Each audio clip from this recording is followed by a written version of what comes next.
Assalamualaikum warahmatullahi wabarakatuh. Selamat siang, anak-anak. Pada hari ini kita akan membahas tentang perangkat pembelajaran. Nah, kita ketahui bahwa ada 5 perangkat pembelajaran untuk melaksanakan perencanaan pembelajaran itu sendiri. Pertama yaitu RPP, kemudian media, handout, kemudian yang keempat LKPD atau LKS, dan instrumen penilaian. Nah, pada hari ini kita akan membahas mengenai bagaimana pembuatan RPP. Sebagaimana kita ketahui, RPP itu dijabarkan dari silabus untuk mengarahkan kegiatan belajar peserta didik dalam upaya mencapai kompetensi dasar. Nah, setiap guru pada satuan pendidikan itu berkewajiban menyusun RPP secara lengkap dan sistematis. RPP disusun untuk setiap kompetensi dasar atau kita singkat KD ya, yang dapat dilaksanakan dalam 1 kali pertemuan atau lebih. Kemudian, guru merancang penggalan RPP untuk setiap pertemuan yang disesuaikan dengan penjadwalan di satuan pendidikan. Adapun komponen RPP itu berdasarkan standar proses nomor 65 tahun 2013 itu sudah kita lihat semua ya di dalam caption berikut. Pertama itu adalah identitas sekolah, identitas mata pelajaran, kemudian kelas, semester, materi pokok, alokasi waktu. Nah, di tujuan pembelajaran itu nanti ada tercantum ada KD ya. KD ada KI 1, KD ada KI 2, kemudian KD juga ada KI 3. Di situ nanti ada terjabar masing-masing per indikator. Nah, kemudian khusus di KD KI 4 itu nanti juga ada indikatornya masing-masing. Dari tujuan pembelajaran, kemudian ada kompetensi dasar, indikator pencapaian kompetensi, materi pembelajaran, alokasi waktu, metode pembelajaran, media pembelajaran, sumber belajar, langkah-langkah pembelajaran, dan penilaian hasil belajar. Nah, itu komponen RPP. Nah, kemudian prinsip penyusunan RPP perlu diketahui tujuannya adalah ya untuk memperhatikan perbedaan individu peserta didik, kemudian mendorong partisipasi aktif peserta didik, mengembangkan budaya membaca dan menulis, memberikan umpan balik dan tindak lanjut, mengakomodasi pada keterkaitan dan keterpaduan kompetensi dasar, keterpaduan materi pembelajaran, kemudian kegiatan pembelajaran, indikator pencapaian kompetensi, penilaian, dan sumber belajar dalam satu keutuhan pengalaman belajar. Nah, kemudian yang keenam, mengakomodasi pembelajaran tematik terpadu, keterpaduan lintas mata pelajaran, lintas aspek belajar, dan keragaman budaya. Kemudian yang ketujuh, menerapkan teknologi informasi dan komunikasi. Nah, setelah prinsip penyusunan RPP kita ketahui, sekarang kita lihat bagaimana langkah penyusunan RPP itu sendiri. 1, itu ada kegiatan pendahuluan. Nah, pada kegiatan pendahuluan itu nanti ada orientasi. Di orientasi itu memusatkan perhatian peserta didik pada materi yang akan kita berikan pembelajaran dengan cara menunjukkan benda yang menarik, memberikan ilustrasi, membaca berita di surat kabar, menampilkan slide animasi, fenomena alam, fenomena sosial atau lainnya. Dan kemudian pada kegiatan pendahuluan juga ada apersepsi, yaitu mengenai apersepsi awal kepada peserta didik tentang materi yang akan kita ajarkan.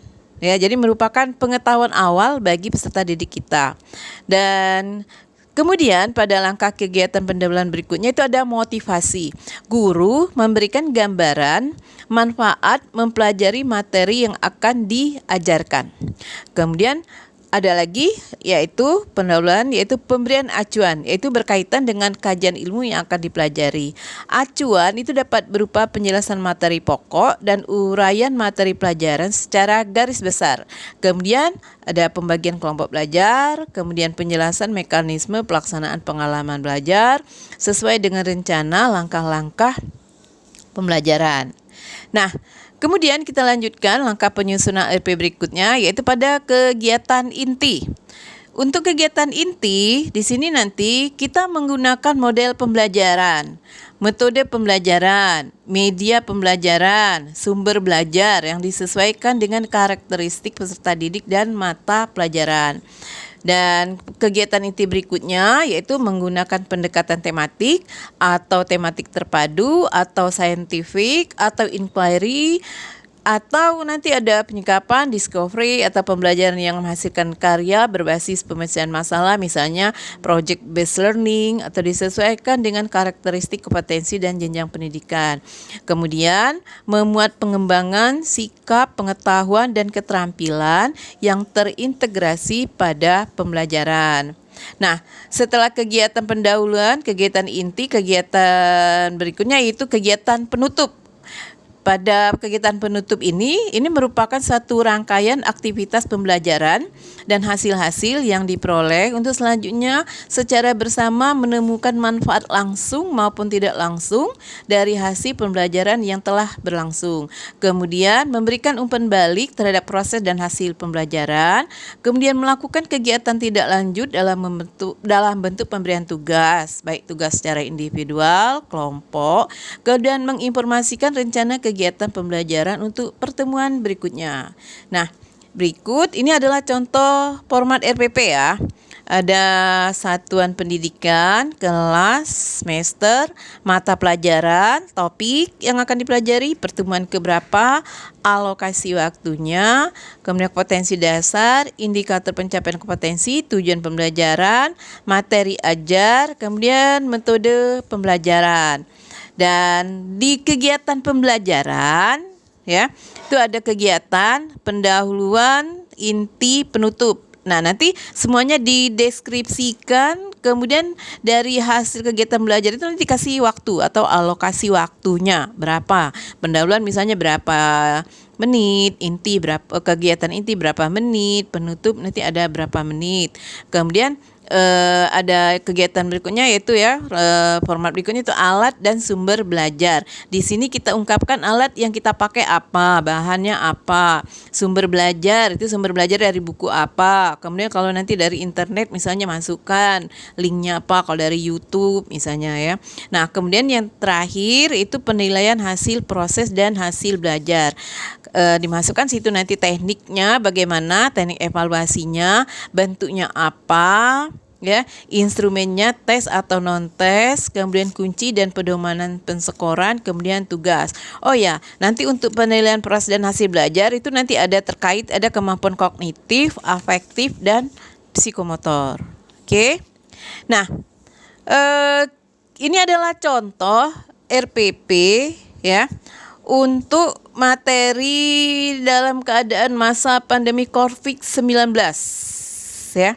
Kalau kita lihat di sini, ini judulnya mengenai sistem gerak pada manusia. Ya, saya ambil contoh itu dari kakak kelas kamu ya. Jadi formatnya di sini ada satuan pendidikan, mata pelajaran ya. Satuan pendidikan itu mata pelajarannya biologi, materi apa, submateri ya. Kemudian kelas, alokasi waktu ya. Nah, kemudian tujuan pembelajaran ada kompetensi dasar, kemudian ada tujuan pembelajaran di sini ya dijabarkan, kemudian ada kegiatan belajar, pendahuluan ya, ada kegiatan inti, kemudian kegiatan penutup ya. Nah, ini yang praktis saja ya.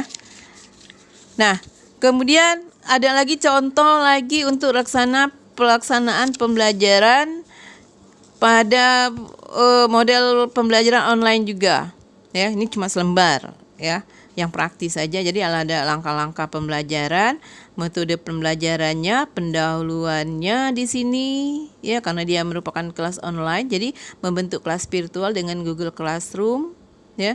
Ada nanti mencapai persepsi dan tujuan pembelajaran, kemudian assessment, di situ ada karakternya, keterampilannya ya, komunikatif, kolaboratif, kreatif, dan kritis. Ada inti, kegiatan inti, dan penutup. Jadi pada prinsipnya pada pelaksanaan untuk pembuatan RPP jangan lupa ada pendahuluan, inti, kemudian nanti penutup ya. Yang ringkas-ringkas saja dibuat di situ.